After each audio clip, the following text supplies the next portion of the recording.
Сонор милах цаг толиулж байна. Дараах зохиолыг танд албан ёсны эрхтэйгээр хүргэж байна. Та subscribe дарж нэгдээд цаг алдалгүй зохиолон сонсороо. Оюуны өмчиг дээдж буй танд баярлалаа. Зохиолч Дарсүрэн онцгой эрх 64 дугаар хэсэг. 2. Харчон шин үүрэг. Хаатуу харвинд буцаж ирсний дараа Тозиягийн даалгавраар Аяна усуугийн ажилтай танилцсав. Ахмад, Харчоныг Тозия сэнсээ сонирхож байна. Бидэнд мэдэгдэж байгаа баримтаар бол Харчон амьд гэдг нь эргэлзээтэй байна. Дой харагийн бодлоор бол балиус хочтыг сайн судлах нь чухал гэдг нь илэрхий. Харчон амьд бол Тозияд чухал хэрэгтэй гэж байна да. Эрхэм дээдсэ. Өвөр Монголын хоригдлуудын талаар гэтэл Хаатоо Аяна усуугийн санааг ойлгоод хоригдлуудын дотроос хамгийн түрүүнд давхаачтай хүмүүсийг олох нь чухал. Тэр хоригдлуудын дотор байгаа мухар толгойтнуудыг илчилж өгнө. Мухар толгойтнуудыг бид армийн эрдэм шинжилгээний газар шилжүүлэх ёстой. Тийм хүмүүсийг олж өөрийнхөө талд элсвэлэх нь чухал гэж зааварлав. Аяна усуу Хаатогийн өрөөнөөс гарч ирээд түүний хэлсэн үг бүрийг эргэцүүлэн бодоод Тозияд тун хэрэгтэй хүн гинэ. Харчон яхаран ийм хэрэгтэй болов. Тозия Харчоныг улс төр цэргийн хорлон сүйтгэх ажиллагаанд ашиглаж болохгүй гэдгийг мэднэ.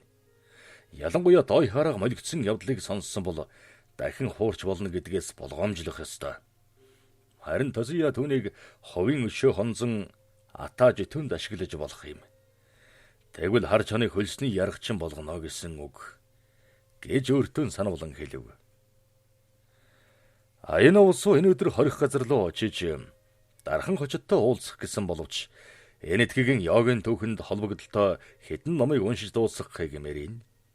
Тэгээд буудал дэртэл үйлчлэгч авгаа Аяна усуу сан орой Симото сан ирнэ гэсэн шүү гэж сануулав. Аяна усуу өдрийнхөө хоолыг зоогийн газар өнгөрөөгөөд өрөөндөн орж ирэнгүүт йогийн номыг гарч игэлж унших зуур сонирхсон зүйлийн хаань. Гэтэл нэгэн сонин баримт Аяна усуугийн анхаарлыг татлаа.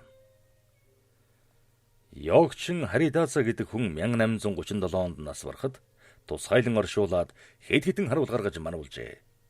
Үнэн дээр бол Ервшийн туршилт байлаа. Харидасаг авсанд хийхдээ түүний сахлыг хусжээ. Тэгээд 40 онцны дараа авсыг онгойлгоход түүний сахал самбаа урдих шигэн урагчсан байв. Ингээд Харидасаг үхээгүй гэдгийг мэдээд түүний шавнараа нэгийг авчирч сэхээхийг даалгав.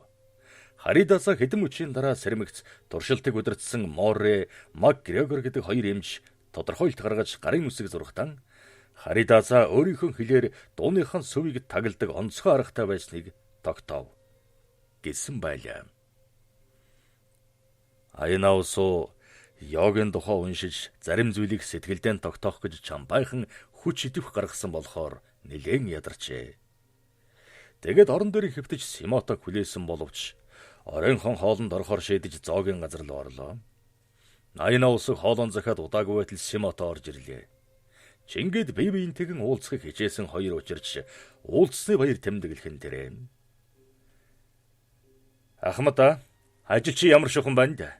Гэж Симотог асуухад юуг нь ч мэдэхгүй баахан хоригдолтой зууралдаж байна да. За тэгээд Харчон гэдэг сүрхий гайхлын сураг гаргах гэж үйл таман эдэлж гүйцлээ.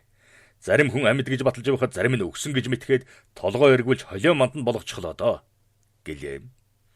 Би цаатгачин сургийг дуулсан. Юкигийн дайлаг дээр дой хараа Хаатоо Тозиягоор хоорондоо яриад байсан шүү. Миний ойлгосноор бол сенсей томоохон юмд ашиглаж магадгүй байсан шүү. Эрүүгийн гэмт хэрэгтнүүд тагнуулын ажил дасахгүй. Тэгээд ч найдваргүй. Дурaan хүрэх юм бол өөрийгөө худалдаад амиан аварч магадгүй. Ингэхээр эрүүгийн хэрэгтэн тагнуулын ажилд ашиглана гэдэг чинь нууцсан алдна гэсэн үг шүү дээ. Тозия тэднийг тагнуулын ажилд хэрэглэхгүй. Сенсей тагнуулын ажиллагааг далдлахын тулд давхар мэхэх гэж байгаа байлгүй. Наад зах нь халах голын цэргүүдтэй ёс суртахун үжил суртлын танк хийж ялах хэрэгтэй. Ингэхийн тулд ухуулахуудас мөнгө төгрөг нүцгэн хүүхний зурагтай чамин хийцтэй хозор янжуур арх гээд зүйл зүйлийн ямыг хаях хэрэгтэй шүү дээ. Үүнийг дээрэмчин хулгайч нараар хэлэх юм бол хожим армийн нэр хүндэд харшлахгүй. Тэд баригддаг юм гэхэд хэлийн хулгайчийг адил тодорхойлчихно. Ингэхээр хоригдлууд бэлднэ гэдэг чинь давхар мэгхийн гэсэн үг. Гэхдээ би энийг ч ойлгож байна л да. Харин хар чоныг олох гэж цаг гарздаад яахав. Саяын ажилд хар чоноос өөр хүнийг хэрэглэж болно шүү дээ. Гэтэл заавал хар чонын сургийг гаргаж тогтоог шаардаад байх юм. Би чамар заяа үзэхээс өнгөрсөн байхаа. Айна усум минь. Наадагч сэнсээ өөрөө мэдж байгаа биз? Ер нь айц суухан хэрэггүй. Олвол олоод олдохгүй үннийг нь танилцуулаад байж үлд. Өөр яах вэ? Гэхдээ би ч бас тэгж бодож байна л да. За энэ ч яахав. Харин чи шинэ ажилд дэвшээ юу? Тэгсэн шүү. Миний эцсийн зорилго бол халах гол тагнуулын хэсэг удирдах гавья байгуулах явдал. Армийн тагнуулын газар капитан төлөөлөгч гэдэг чинь нэг хэвийн ажилтай байдаг. Байлдааны тагнуул гэдэг чинь үзэгдэхгүй зүр дүнтэй. Штаб тарваад жил болоход ингрэнд цоолж үтсэнгүй. Байлдан бол газар дэрийн ингрэнд цоолно. Дой хорогийн армаас халах гол очино. Болж игэл төвнийг толгойлох санаатай байна. Одоо хүртэл байлдааны ерөнхий төлөвлөгөө гаргаагүй юм чинь эрэх зунаас халах голын ажиллагаа эхлэх болов уу да. Эхэлж удаад юу байна? Манай арми шалгарсан цэргүүдтэй. Харин хятадууд шороо шиг болохоор манай армийн ажиллагаанд тисээд байгаа юм. Монгол бол хүн ам зүйтэй. Байлдааны туршлага муутай. Цэргүүд нь бууны дуу сонсвол бут үсэрч майн мэгзэн уншаа сөхөрчгдөг амтд. За тэгээд Улаан Оросын гар хараад байгаа. Дой хараа алс дорндод фронт нээчихвэл Улаан Орос Монголоос сэргэн татна. Тэд чинь хоёр газар яаж байлдах юм бэ? Халах голын ажиллагаа манай 2-3 дивиз байхад эд бадыг нь хөдөлчихөн шүү дээ. Ингээд Монголд цэргийн түшц газар байгуулсны дараа Улаан Орос руу номхон долоон эргээс Монголын Алтай хүртэлх газраар өргөн фронт нээчих юм бол шин 6 дугаар армийг байгуулах нь заашгүй. Ер нь жанжин штаб 5-6 дугаар армийн хүчээр улааныг нугсална гэж тооцоолж байгаа юм. За одоо хоёулаа өндөрлөе дөө. Цэргийн буудлын чинь капитан төлөөлөгч нарт хошуу худалдаж сурсан улсууд шүү. Гэхэд Симото хайна усум минь. Би чамаас хэдийн юм зээлий гэж бодоод л уулзах гэсэн юм. Чи гар татахгүй үсттэй. Гэхдээ цөөхөн юм бол болдоггүй яах вэ? Их бол дийлэхгүй шүү. Гэхэд Симото чи над шиг арх хөхөө эрт мөнгө өрөх биш. Намайг бодвол бэлтэй хүн. Надад 1000 yen зээлчих гэлээ. За тэгвэл дээшээ манай өрөөнд оръё. Гэхэд Симото Айна усуугийн араас даглаа. Тэрээр Айна усуутай ярьж суухдаа овоохон балгажээ. Харбин хотын хаврын эхэн сарын өдөш жавран буурсан салхи сэвэлзэн сэрүү аргуулна. Хотын гангачул өдшин бүрэнхий хэлмэгц зоогийн газар бараадан шүндүл хүргэх тул оройд зоогийн газар зингээний газруудад суудал үл олдоно. Харин Японы армийн дарга нар хэдийд очсон дархан эрэхтэй. Симото Айна усуугаас 1000 yen аваад өрөөнөөс гарахын өмнө хэсэгхэн бодол хийлсэн нүдээр Айна усуу руу харснаа. Хар чоныг олохыг бод. Сенсей багш түүнийг Юкитэй ажилуулах гэж байгаа юм. Түүнийг олох юм бол чамайг сенсей хошууч болгон шүү. Гэд өрөөнөөс гарлаа. Айна усуу өрөөнийхөө цонхны дэргэд зогсож Харбины шөнийг ажиглаж байхдаа Симотогийн хэлдэг саяын үг үнэн үү? Хар чоныг алан хядах ажилд ашиглана гэж миний бодсон зөв үү? Тэгвэл хар чоноор Юкиг устгуулахын тулд надаар олуулахыг чухалчилсан байх нэ гэж бодлоо. Айна усуу ийхүү байдлыг эргэцүүлэн бодож Рожусайд дамжуулах баримтуудаа өгүүлэн бодсоор холбоочнтойгоо болдсон ёсоор модерн буудлын руу очихоор өрөөнөөсөө гарлаа. Айна усууг зоогийн газар орж ирэхэд зохион байгуулагч нь угтан авч тусгай бэлдсэн кабинд оруулаад ширээний чийдэн асааж гол танхим руу харсан хэсгийн хөшгийг татав. Айна усуу хоол захиалсны дараа тусгай кабинд ганцаараа үлдэж хөшгөний цаагаар зоогийн газрын гол танхим руу харлаа. Айна усуу танхимд янз бүрийн туршуул байхгүй нөхцөлд энэ кабинаас 35 минутын дараа гарах ёстой. Харин цагдаагийн газрын туршуул танхимд байгаа бол 40 минутын дараа гарах ёстой байлаа. Айна усуу хооллох зуур танхимд ямар ч туршуул байхгүйг мэдээд цагтаан кабинаас гарахад хөгжимчдийн ойролцоох ширээнд 3 залуутай сууж байсан ойдов Айна усуугийн араас гарлаа. Айна усууг хувцсан өмсөж байхад ойдов дэргэд нэрэхэд та харих нь уу гэж Айна усуу асуулаа. Тэгье. Та явах гэж байгаа бол зам нийлүүлэх үү дээ. Тэр хоёр зоогийн газраас гарч Бэрчин гудамж уруудан гэлдэрч энэ дэрхнийг ярилцахыг ажбаас ямар нэг сэжиглэмэр зүйлгүй энгийн болоо. Ойдов гудамжны байдлыг Сэм ажигласны дараа төвтэй холбоо барьсан. Йоши өөрийнхөө ажиллагааг Симатор руу чихэж байгааг нь. Тэгээд шинэ ажилд орж цол дэвссэн явдалд төв талархал хүргэж байна. Хаалх голын ажиллагааны ерөнхий төлөвлөгөөтэй холбогдсон баримтыг ойрын үед олохыг Рожу Ганукай бүлэгт даалгасан гэлээ. Ойдон минь одоо том болгоомжтой ажиллах хэрэгтэй. Японы тагнуулын газар Германаас тусгай зориултын Siemens гэдэг пеленгац авсан. Төвтэй барих радио холбоог хотоос гадагш гарч хийх нь чухал. Ер нь харбын хайлаар харбын зэнзэний галтэргэний явалтад тохируулах нь бидэнд ашигтай. Намайг төмөр замын нийгэмлэгийн дэргэд байгуулсан холбооны төр сургуулийн өвөр монголчуудад цагаар багшлуулахаар урьсан. Тэгэхээр холбооны төр сургуулийн туршлагын цагийг төвтэй холбоо барих цагтаа тохируулах боломжтой юм. Энэ талаар сайн бодож боловсруулах хэрэгтэй. Хаалх голын ажиллагааны урьдчилсан төлөвлөгөөг номонхон Зикна Бобоцу гэж нэрлэснийг Симото мэдсэн байна. Ер нь ерөнхий төлөвлөгөөг 4 сард жанжин штаб танилцах ёстой гэнэ. Тозия өвөр Монголд хар чон гэж алдарсан дэрэмчнийг сонирхож олох тухай тусгай заавар надад өгсөн. Тиймээс хар чонд холбогдох баримтыг Рожусайгаас лавлах нь чухал. Японы цэргийн яамны энэ оны төсвийг 7 тэрбум 32 сая йенээр баталсан байна. Нөгөө талаар буур нуур болон Монголын хил рүү чиглэсэн төмөр замыг тавих ажлыг айрам нууцлах тухай зааврыг холбогдох хүмүүст өгсөн. Харин чи надтай уулзах явдлыг хязгаарлах хэрэгтэй. Онц шаардлагагүй гарвал бичгээр мэдээ дамжуул хуулбаруудыг хэрэглэнэ. Ойдов Аяна улсуутай уулзснаас хойш 7 цагийн дараа Харбины тэнгэрт дамжаалан гэсэн дуудлага богино долгионоор тархах нь тэрэ. Энэ бол оршун голын баруун эрэг, хөндлөн голын хойхон байдаг халахын сүм гэж алдарсан хийдийн төвдөр нэрлсэн номын нэржээ. Ойдов төвтэй холбоо барихтаа ингэж дууддаг болоо. Аяна улсыг өглөө ажилдан аажуухан эртэл түүнийг хаатуу дуудсан байлаа. Аяна улсуу даалгавар хан дэвтрийг барьсаар генералын өрөөнд ортол хаатуу цонхны дэргэд зогсож байснаа ахмада чи өнөө балиус хочтой хоригдолтой ойртон уулзвуу. Төвний хочийг юу гэдэг вүлээ? Гэхэд Аяна улсуу дархан хочтын хочийг дистралан хэлж өглөө. Өөр ямар шуган хүмүүстэй уулзав та? Ойр зуурын хэрэгтний хувийн хэрэгтэй танилцахад Эрдэмтэн гэж хочилсон нэг хоригдолтой уулзсан. Сони юм, эрүүгэн гэмт хэрэгтэн Эрдэмтэн гэдэг хочтой байдаг. Тэр залуу хуучин монгол бичиг хятадчигт сайн гинэ. Тэгээд хүний гарын үсгийг нэг удаа хараад яг дурайлган зурдаг гоцов ястай болохоор хоригдлуу тэгж хочилсон байна гэж хэлэхэд ахмада чи ажил төрөлдөө сайн итгэвчтэй хүн байна. Армийн командлалд халахаар цэвэрхий ярьдаг хуучин монгол бичиг мэддэг хүн их хэрэгтэй гэсэн. Нөгөө талаар ингэсгийг дойхараасан чамтай утсаар ярина гэлээ. Чингэд хэдэн өчөнгөртөл генералын ширээн дээр байсан олон утасны нэгний хон хангинаж генерал утсаан авлаа. Дойхараасан би ахмадыг дуудаад авчирчихсан. Та одоо өөрөө яри да. Гэд Аяна улсууд утсаан өглөө. Ахмада хар чон амьд угаан үнэн байна. Урьдчилан хянганаас 2000 хоригдол харбин шилжүүлэхэд тэдний дотор хар чон оргосон эргэлзээгүй боллоо. Хянганд хоригдлуудын дунд алдарсан нэр нь Балиус гин. Би өөрийнхөө шугамар хоригдлуудын хоч нэрийг судлахад Балиус, Заазуур, Хутаг, Тонгорог гэсэн хочтой хоригдол дайралтсангүй. Ингэхээр хочоон сольсон байна.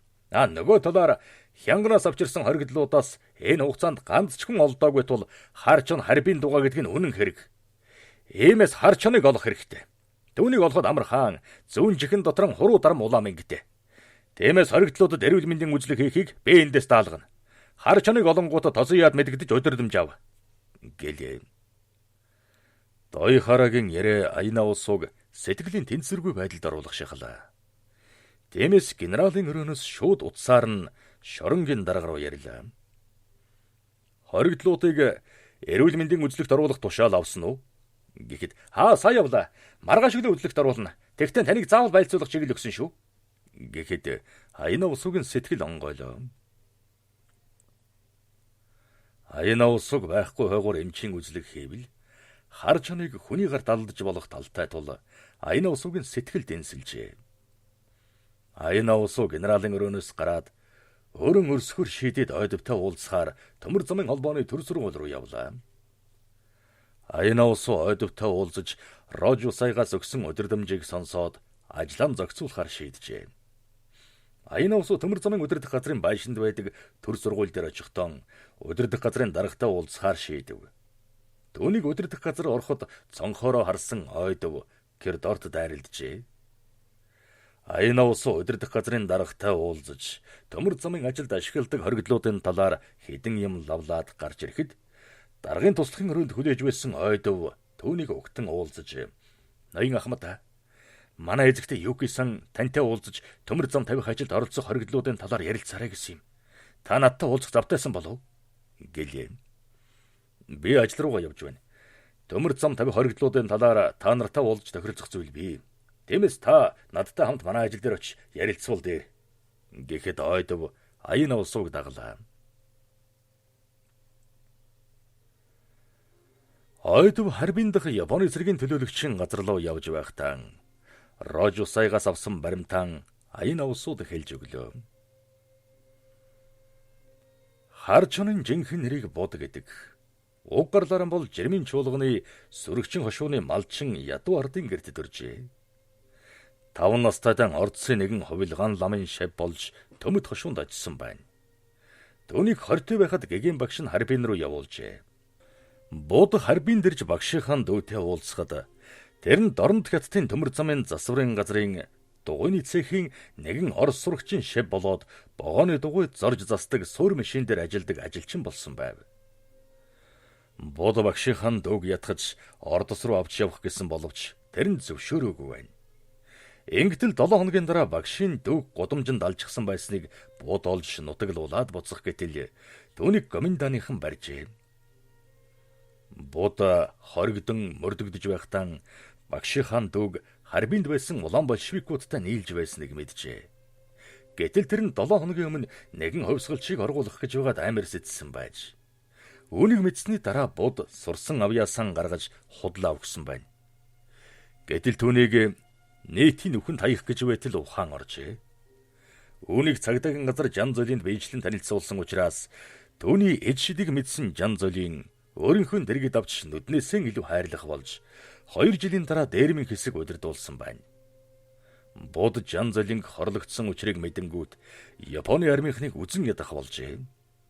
Жингид Жан Сюйлянтай ярилцаад эцгийнх нь өшөөг авахар зэхэж байсан тэр үед Жан Сюйлян Чанкашитэй ганцхан нийлүүлсэн учраас Бод түүнээс нэг хэсэгтийн хөнд ирсэн байна. Тэгээд Шинжаан Гансүнд алдарсан Аксакхалтай холбоо тогтоож Бейдан амьдарсан байна. Тэгээд умард хятадаар үзэгддэг Японы дарга нарыг гоочилдог болсон тэр үед Тогава түүний гард өртжээ. Бод Аксахалын даалгавраар тэр нэг шин зочид буудалд орж Тогавагаас Аксахалын өгсөн мөнгийг өөрийн хэдтэй салгаад алга болсон юм. Харин Тогава харчон гэж алдарсан Будтай чингэж дайралцснаа одоо хүртэл мэдээгүй юм.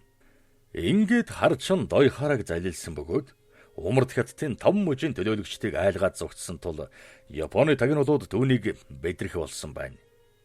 Харчон үүнийг мэдээд Жан Сюйлянтай холбоо тогтоох гэтэл тэр нь баригдсан байжээ.